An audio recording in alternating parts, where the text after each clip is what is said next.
Bismillah. Assalamualaikum warahmatullahi wabarakatuh. Bismillahirrahmanirrahim. Alhamdulillahi rabbil alamin. Assalatu wassalamu ala asyrafil anbiya'i wal mursalin wa ala alihi wa ashabihi ajma'in. Amma ba'du.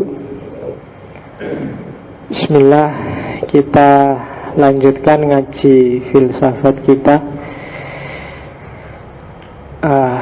Malam ini agak berat ya kelihatannya. Bareng bal-balan masalahnya. Jangan khawatir, nanti kalau gol mesti kedengaran dari sana-sana. Banyak orang teriak. Iya, sudah 1-0. Menang berarti, jangan khawatir. Kalau kamu ikhlas ngaji nanti menang. Amin. Iya. Oke. Enggak apa-apa, masih persahabatan. Kalau besok tanding beneran enggak apa-apa ya, libur. Bismillah, kita lanjutkan. Malam ini kita ketemu dengan tokoh besar. Kalau gila minggu lalu kita ketemu Syekh Ar-Rais, malam ini kita ketemu Hujjatul Islam. Ghazali akan jadi terminal terakhir kita untuk filsafat peripatetik tradisi timur. Setelah ini kita akan pindah ke barat ketika Islam berlanjut di Andalusia. Saya rencananya dulu cuma Ibnu Rus, tapi melihat bulan depan kita sudah Ramadan, sekalian aja kita tuntaskan yang Islam-Islam. Mungkin nanti tak tambah Ibnu Bajjah, terus tambah Ibnu Tufail, biar lengkap wawasan kita tentang peripatetik. Kalau masih ada space dan belum Ramadan, mungkin tak tambahi lagi satu kelompok populer yang misterius, yaitu Ikhwanus Sofa. Kalau masih ada waktu lagi, masih sempat ya, kita kasih aja satu tokoh besar juga dari tradisi tengah, filosof terkenal dengan filsafat sosial dan filsafat sejarahnya, Ibnu Khaldun. Kalau ternyata kok masih belum, mau Ramadan itu akhir Juni, ya mungkin tak tambahi satu lagi yang terkenal dengan filsafat politiknya, Ahkam Sultaniyah Al-Mawardi. Atau kalau enggak Mawardi, mungkin Ibnu Miskaweh atau sopo lah gitu. Itu kalau belum Ramadan. Kalau sudah Ramadan ya sudah. Ramadan kan kita ambil nafas dulu 1 bulan, tirakatan, terus nanti habis Idul Fitri kita kembali ke barat dengan para filosof kontemporer. Setelah kontemporer saya rasa cukup, kita ke Islam sebentar untuk ketemu era terakhir dan setelah peripatetik, yaitu tradisi Isroqi. Mungkin kita ambil 2, Surawardi sama Mula Sadra. Setelah Mula Sadra kita akan kembali lagi ke barat. Mungkin nanti tak awali dari tradisi baru, namanya dari tradisi filsafat bahasa. Terus nanti kayak gitulah, biar nggak jenuh. Dari barat ke timur, dari timur ke barat gitu. Dan seterusnya. Saya nggak tahu sampai kapan. Pokoknya karena nggak ada batasnya dunia filsafat itu. Setiap hari selalu berkembang, selalu bertambah. Oke, bismillah. Ghazali ini agak khas, beda sama para filosof yang lain. Banyak yang mengkritik, banyak juga yang memuji. Cuma tradisi kita Islam Indonesia karena Sunni dengan porosnya Asy'ari dan Maturidi, maka insya Allah ramalanku kita termasuk kelompok yang memuji, kelompok yang pro dengan Ghazali. Tapi ada baiknya sekali-sekali juga kita baca tulisan-tulisan yang mengkritik Ghazali. Kenapa Ghazali disebut Hujjatul Islam? Karena dia adalah filosof, teolog, faqih, dan segala macam gelar yang punya visi untuk mempertahankan Islam dalam tanda petik. Dia khawatir lihat, oh ini kok Islam ini hampir ditelan oleh Yunani di peripatetik. Oh ini kok banyak orang Islam juga ditelan oleh tradisi batiniah. Tradisi batiniah itu sayap Syiah yang mendewakan imam. Oh ini kok Islam hampir ditelan oleh akal di Mu'tazilah. Maka dia banyak sekali nulis dan membuktikan bahwa dia memang seorang yang layak dijadikan hujjatul Islam. Jadi dia sendiri adalah bukti betapa Islam itu rasional, betapa Islam itu masuk akal. Jadi sebelum teorinya dia sendiri adalah hujjah. Oke, Ghazali lahir sekitar tahun 1059 dan meninggal tahun 1111. Jadi tidak tua juga meninggalnya, nggak terlalu tua. Ghazali lahir dan hidup ketika Mu'tazilah mulai redup dan Asy'ariyah jaya. Dia sendiri adalah seorang eksponennya tokoh Asy'ari karena dia muridnya Imamul Haramain Al-Juwaini. Baghdad redup, hampir jatuh, mendapat ancaman dari dinasti Buwaihi yang sangat Mu'tazilah. Baghdadnya sendiri sudah ganti haluan jadi Asy'ariyah. Juga dapat ancaman dari dinasti Fatimiyah di Mesir yang baru bangkit. Dan membaca Ghazali ini pegawai negeri, dosen, bahkan nanti sempat jadi rektor. Meskipun kemudian dia galau karena gonjang-ganjing politik, terus dia mengembara mencari jalan sufi dan jadilah dia seorang sufi besar. Ghazali nama lengkapnya Abu Hamid Muhammad bin Muhammad Al-Ghazali. Punya saudara Ahmad bin Muhammad Al-Ghazali. Nah, jadi awas keliru. Kakaknya namanya Ahmad, dia sendiri Muhammad.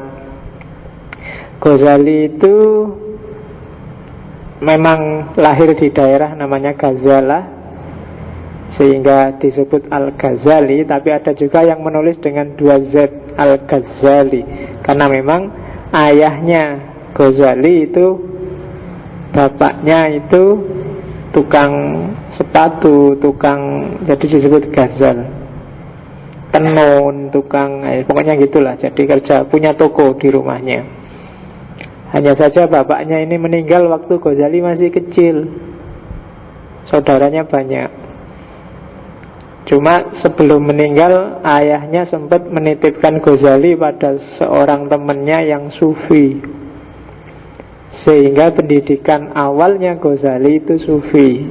Mungkin dari sini terus terbentuk jiwa sufistik dalam dirinya, sehingga setelah penjelajahan intelektual yang luar biasa, puncaknya ada di sufi, ketemunya di tasawuf. Ghazali umur 28 tahun dia sudah jadi dosen dan rektor di Nizamiyah atas rekomendasi Perdana Menteri saat itu, Nizamul Mulk. 10 tahun dia di puncak karirnya. Umur 38 dia diserang skeptisisme luar biasa yang diawali banyak peristiwa, termasuk terbunuhnya Nizamul Mulk. Dari situ kemudian sekitar 6 tahun dia mengembara di Mekah, di Damaskus, pokoknya melakukan uzlah, melakukan perjalanan mencari kebenaran. Dan 6 tahun ini orang susah nemuin dia, sehingga ceritanya dia selama 6 tahun ini kemana aja jarang orang ngerti. Ya pokoknya ada yang bilang dia di Damaskus, ada yang bilang dia 2 tahun di Mekah dan Madinah. Banyak tafsiran, tapi yang jelas dia memang sengaja menghindar dari dunia, melakukan riyadhah. Dan ketika dia melakukan perjalanan uzlah inilah nanti lahir Ihya Ulumuddin. Setelah 6 tahun dia kembali lagi ke Baghdad dan kembali lagi ngajar di Nizamiyah, cuma tidak kayak dulu lagi. Di antara yang bikin dia galau, bikin dia diserang skeptis luar biasa itu ya saudaranya. Karena saudaranya yang Ahmad Ghazali ini memang sejak awal sudah menempuh jalan sufi. Kapan-kapan kalau ada waktu, mungkin pas saya nggak bisa, nanti tak kasih film yang judulnya The Alchemy of Happiness. Cuma yang di saya terjemahnya masih bahasa Inggris, jadi semoga ada waktu tak translate ke Indonesia. Dan nggak pakai Google, karena nek pakai Google mesti rusak. The Alchemy of Happiness ini agak dokumentatif. Jadi ya cerita perjalanan Ghazali. Abu Hamid itu gelarnya, Hamid itu anaknya yang meninggal waktu dia bayi, sehingga dia digelari Abu Hamid. Ghazali apalagi? Kalau di Alchemy of Happiness itu kelihatan bahwa satu ketika Ghazali ini di puncak kejayaannya, itu semua orang kagum padanya karena dia menguasai sangat banyak ilmu, menulis di hampir semua bidang keilmuan. Kalau ceramah tidak cuma di mimbar, tapi di temboknya kota sampai. Karena saking banyaknya jamaahnya, biar jamaahnya bisa lihat dan dengar dia. Itu Ghazali. Dan ya karena gelombang popularitas yang luar biasa inilah, maka dia merasa dirinya sendiri terancam. Cuma satu ketika adiknya, kakaknya datang, terus lihat dia ceramah, terus ngomong cuma satu kalimat aja. Cuma kalimatnya sindiran yang luar biasa pada Ghazali, yaitu wahai batu asah, sampai kapan kamu menajamkan semua peralatan, pedang, pisau dan macam-macam, cuma kamu sendiri nggak jadi tajam. Oh, itu sindiran luar biasa bagi Ghazali. Jadi kamu tiap hari ceramah, bikin orang pinter, bikin orang tercerahkan, posisimu itu kayak batu asah, kayak yang mengasah pisau, mengasah senjata. Cuma batu asah itu tidak tajam. Dia bisa menajamkan, cuma dia sendiri nggak tajam. Nah, makanya hati-hati. Aku ngomong yang gini itu mungkin juga tiap hari ngasih kamu ceramah, ngasih kamu kajian, jangan-jangan aku sendiri nggak tajam, malah kamu yang jadi tajam. Dan disindir kayak gitu, Ghazali galau luar biasa. Terus ada kasus macam-macam, termasuk politik, terbunuhnya Nizamul Mulk, sampai dia kehilangan suara.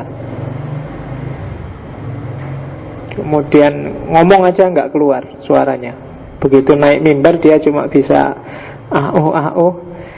terus sakit berbulan-bulan, nggak ada tabib yang bisa menyembuhkan.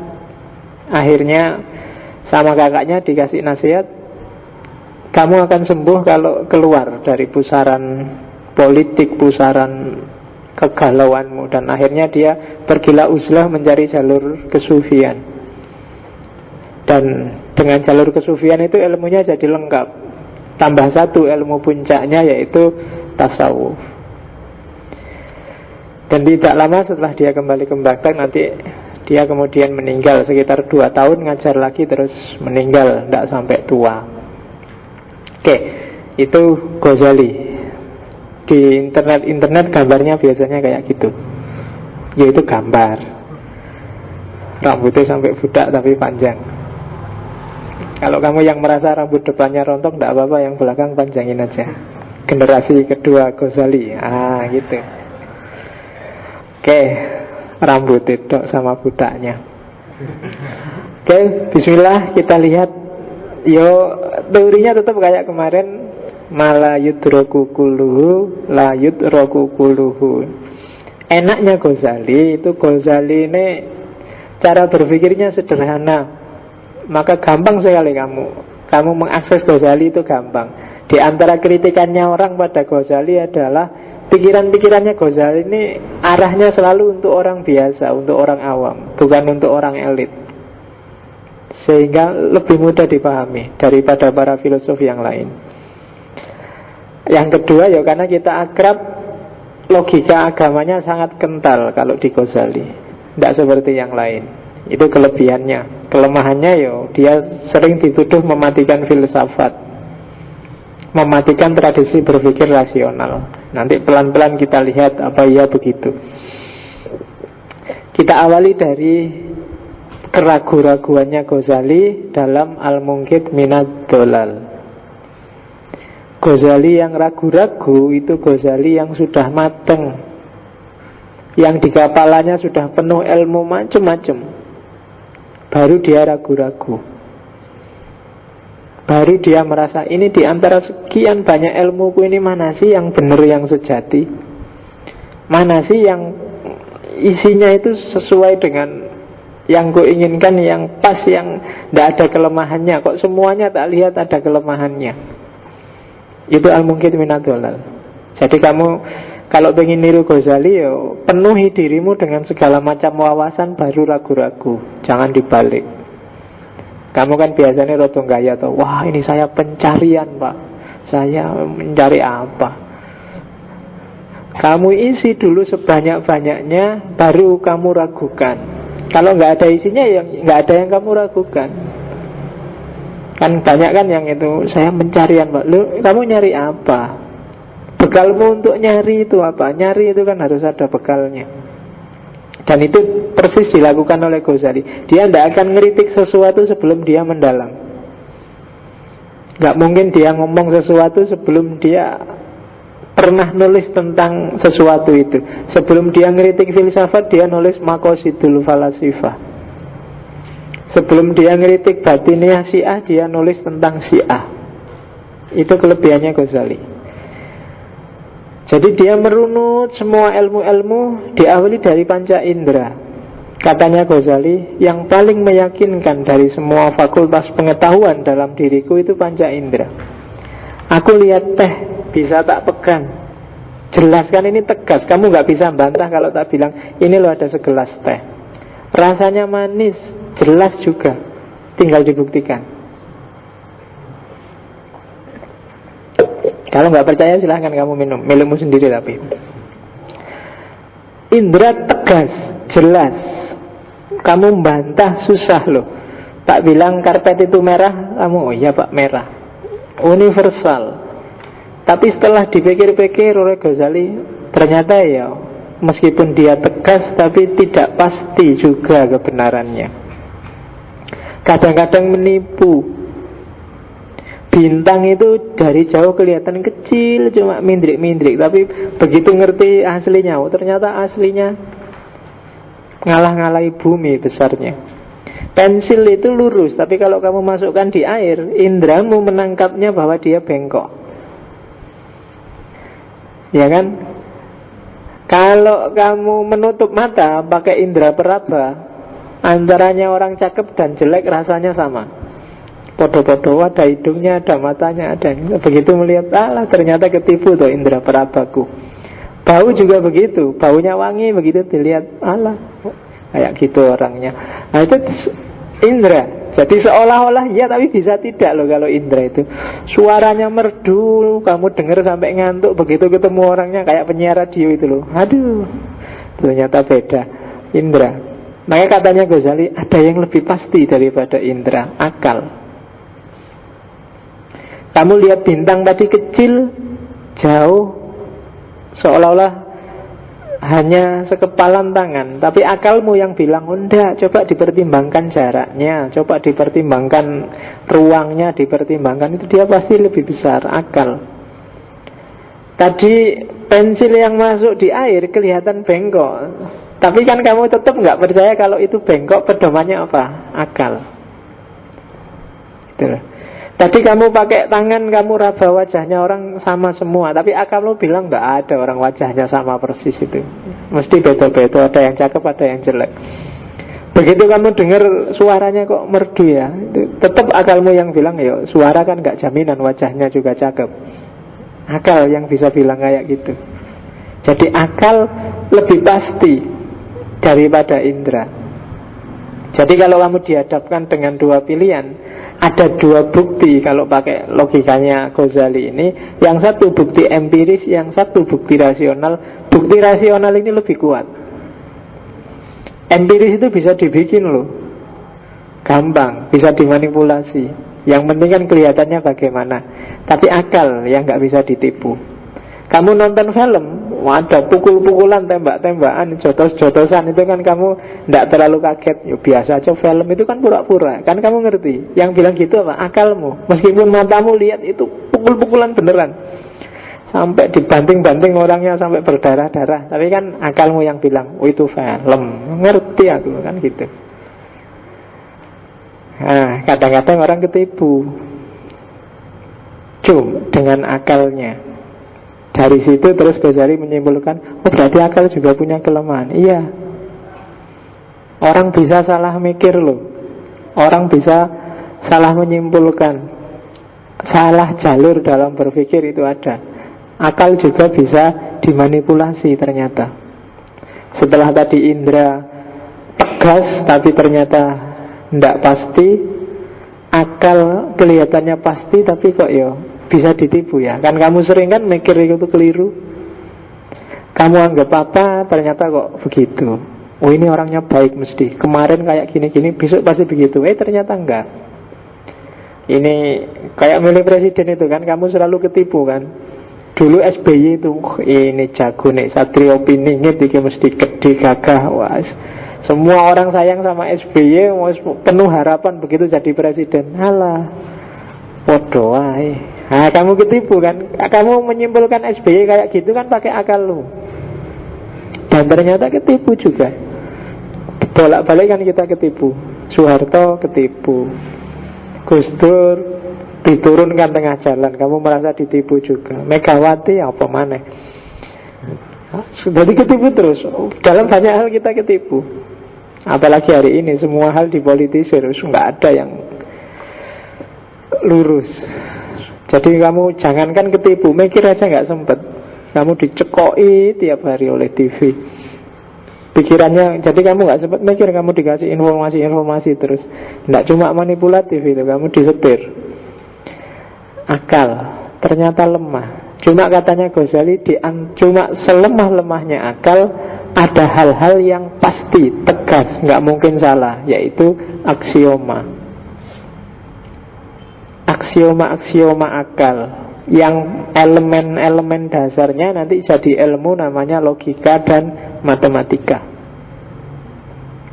Ini susah kamu cari salahnya. Akal bisa ketipu, mungkin dia salah paham, mungkin dia salah mengerti. Tapi kalau aksioma tidak bisa, karena dia hukum universal. Setengah itu lebih kecil dari satu, itu aksioma sudah. Kamu jungkir balik tidak bisa pak, segalanya itu tergantung konteksnya. Carilah kalau bisa setengah yang lebih besar dari satu. Tidak akan bisa. Itu aksioma. 1 tambah 1 2. Terus kamu boleh ngeyel, terserah kamu pakai teori apa, tapi wis jelas kelihatan 1 tambah 1 itu ya 2. Itu namanya aksioma. Dalam hidup ini ada aksioma-aksioma yang kebenarannya pasti. Dan teorinya Ghazali ini nanti akhirnya diadopsi oleh Immanuel Kant. Jadi yang bahwa akal ini punya bekal. Sebenarnya nanti diawali di Descartes, tapi Descartes isinya agak beda. Yang aksioma itu agak bau platonik, namanya ide bawaan. Tapi kalau di Kant sangat mirip dengan Ghazali. Makanya disertasinya Pak Amin Abdullah itu kan membandingkan antara Ghazali dan Kant, karena memang dua orang ini punya akar yang sama. Jadi indra tidak bikin pasti, akal tidak bikin pasti, aksioma ada kepastian. Cuma aksioma ini barang yang sangat abstrak, harus dikejar lagi sekarang. Di mana ada kebenaran yang sejati, kebenaran yang pasti.